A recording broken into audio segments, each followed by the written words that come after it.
Good afternoon, everybody. Cheryl Howard again, the inspirational and empowerment strategist. And again, I just want to come on for my quicks are not always quick, but 20-30 minute chat about relationships. And I'm going to start a series on relationships. And I'm going to let this be the first week.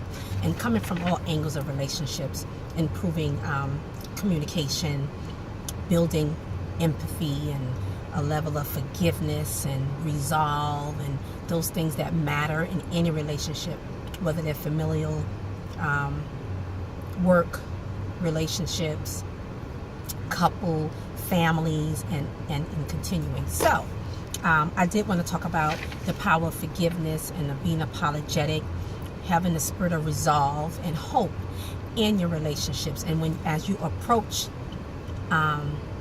your relationships, dealing with communication, understanding each other's type of communication and how we communicate, which there are various styles. And then we know we also communicate in other ways besides verbal. It can be your body language and just knowing how to interpret that and knowing all of that. And of course, there's a level of discernment that comes along with that.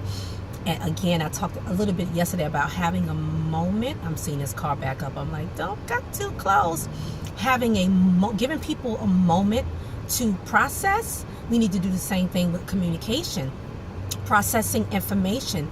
If you just spit information at me and a whole lot, then I need to have time to process.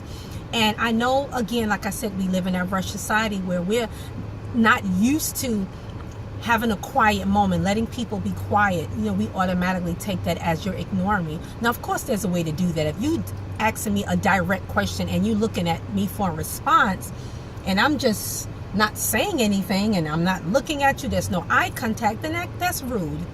But even in that, we can communicate and say, well, give me a moment to kind of think about what you just said. I need to process that. I need to think.